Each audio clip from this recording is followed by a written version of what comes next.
নমস্কাৰ শিক্ষাগুৰুসকল, আপোনালোক সকলোকে মোৰ ইউটিউব চেনেল টিচাৰ্ছ কৰ্ণাৰলৈ পুনৰ এবাৰ স্বাগতম জনাইছোঁ। আমাৰ চৰকাৰী আৰু প্ৰাদেশিকৃত বিদ্যালয়ৰ শিক্ষকসকলৰ ৰেচনেলাইজেশ্যনৰ ওপৰত এক গুৰুত্বপূৰ্ণ নিৰ্দেশনা প্ৰকাশ পাইছে আজি 17 আগষ্ট তাৰিখে। নিৰ্দেশনাটি আপোনালোকৰ লগত মই শ্বেয়াৰ কৰিব ওলাইছোঁ। ভিডিঅ'টি শেষলৈকে চাব, চাই ভাল পালে লাইক এণ্ড শ্বেয়াৰ কৰিব আৰু চেনেলটো যদি এতিয়াও ছাবস্ক্ৰাইব কৰা নাই কাইণ্ডলি ছাবস্ক্ৰাইব কৰিব। নিৰ্দেশনাটি প্ৰকাশ পাইছে ডক্টৰ ওম প্ৰকাশ, তেখেত চেয়াৰমেন ষ্টেট লেভেল কমিটি কাম মিছন ডাইৰেক্টৰ সমগ্ৰ শিক্ষাৰ। আৰু নিৰ্দেশনাটি তেওঁ সকলো জিলাৰ ডেপুটি কমিশ্যনাৰ অৰ্থাৎ ডিষ্ট্ৰিক্ট কমিশ্যনাৰ, উপায়ুক্তসকলৰ জিলা আয়ুক্তসকললৈ পঠাইছে। আৰু ইয়াৰ বিষয়বস্তু হিচাপে উল্লেখ কৰিছে যে software based rationalisation of school teachers, শিক্ষকসকলৰ ৰেচনেলাইজেশ্যন এতিয়াৰে পৰা ছফ্টৱেৰ বেছডত হ'ব, অৰ্থাৎ অনলাইনৰ মোডত ছফ্টৱেৰ দি পেলাই গোটেই তথ্যখিনি সংগ্ৰহ কৰি পেলাই ছফ্টৱেৰৰ যোগেদিয়ে ৰেচনেলাইজেশ্যন প্ৰক্ৰিয়াটি হ'ব, মেনুৱেলি একো নহয়। ইয়াতে উল্লেখ কৰিছে as provisions are being made in Shiksha Setu software which will suggest the intra district rationalisation of teachers from low' PTR to high PTR schools.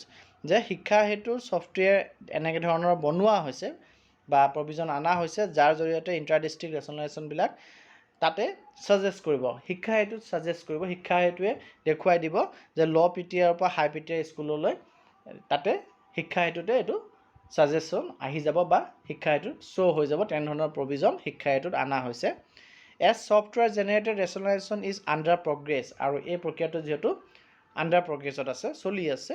And also' manual intra district rationalisation is under progress at district level, আৰু তাৰ সৈতে সমসাময়িকভাৱে জিলাবোৰত manually কাগজে কলমে intra district ৰেচনেলাইজেশ্যনৰ প্ৰক্ৰিয়াটো চলি আছে। অৰ্থাৎ আমাৰ যি শিক্ষা সেতু আছে তাত যোনটো ছফ্টৱেৰ জেনেৰেটেড ৰেচনেলাইজেশ্যন আছে সেইটোও চলি আছে আণ্ডাৰ প্ৰগ্ৰেছ, আৰু জিলাসমূহত মেনুৱেলি শিক্ষকৰ ইণ্ট্ৰা ডিষ্ট্ৰিক্ট ৰেচনেলাইজেশ্যনৰ প্ৰক্ৰিয়াটো জিলাসমূহত মেনুৱেলিও চলি আছে।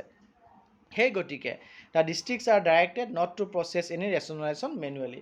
সেই আমাৰ জিলাসমূহলৈ এইটো ডাইৰেকশ্যন দিয়া হৈছে যাতে জিলাসমূহে মেনুৱেলি ৰেচনেলাইজেশ্যনৰ প্ৰক্ৰিয়াটো নচলায়। Further the software generated rationalisation proposal will be shared with the district. যে ছফ্টৱেৰৰ পৰা যিখিনি ৰেচনেলাইজেশ্যনৰ প্ৰপ'জেল পাব, প্ৰস্তাৱ পাব, সেইখিনি জিলাবিলাকৰ লগত শ্বেয়াৰ কৰা হ'ব, আৰু which may be placed before the district level committee for necessary verification and suggestions. আৰু সেই প্ৰপ'জেলবিলাক জিলা ভিত্তিক যি কমিটিবিলাকলৈ নেচেচেৰী ভেৰিফিকেশ্যন আৰু ছাজেশ্যনৰ কাৰণে পঠোৱা হ'ব, প্লেচ কৰা হ'ব, তেওঁলোকৰ সন্মুখত ৰখা হ'ব, তেওঁলোকে যাতে ভেৰিফিকেশ্যন কৰি দিয়ে তথ্যখিনি ঠিকে আছেনে, আৰু কিবা যদি উপদেশ দিবলগীয়া আছে সেইটো যাতে তেওঁলোকে দিয়ে। After that DLC will send the proposal to SLC for approval, আৰু DLCয়ে ডিষ্ট্ৰিক্ট লেভেল কমিটিয়ে তাৰপিছত ষ্টেট লেভেল কমিটিলৈ সেই যি আমাৰ ছফ্টৱেৰ জেনেৰেটেড ৰেচনেলাইজেশ্যনৰ প্ৰপ'জেলসমূহ সেইসমূহ SLC লৈ ষ্টেট লেভেল কমিটিলৈ পঠাব এপ্ৰুভেলৰ কাৰণে। আৰু বোল্ড লেটাৰত আণ্ডাৰলাইন কৰি লিখি দিছে যে no' rationalisation proposal should be executed without the approval of state level committee.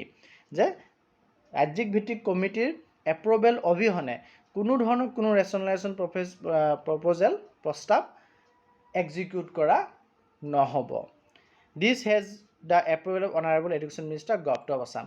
আৰু এই যি নিৰ্দেশনা পত্ৰটি দিছে, এই নিৰ্দেশনা পত্ৰটি মাননীয় শিক্ষামন্ত্ৰীৰ এপ্ৰুভেল মতে দিয়া হৈছে। গতিকে এইটো এটা জৰুৰী খবৰ যে যিমান ডিষ্ট্ৰিক্টবিলাকত, জিলাবিলাকত ৰেচনেলাইজেশ্যন আমাৰ ইণ্ট্ৰা ডিষ্ট্ৰিক্ট ৰেচনেলাইজেশ্যনৰ প্ৰক্ৰিয়া চলি আছিলে, সেই সকলোবোৰ বৰ্তমান বন্ধ কৰিব দিছে, কাৰণ মেনুৱেলি কোনো ৰেচনেলাইজেশ্যন নহ'ব। এতিয়াৰ পৰা শিক্ষা সেতুত যিহেতু প্ৰভিজন অনা হৈছে, শিক্ষা সেতুৱে ল' পিটিআৰ টু হাই পিটিআৰ স্কুলৰ ছাজেশ্যন ছফ্টৱেৰ বেছ দি দিব, গতিকে সেইমতেহে ৰেচনেলাইজেশ্যন হ'ব, মেনুৱেলি কোনো ৰেচনেলাইজেশ্যন নহয়। ধন্যবাদ।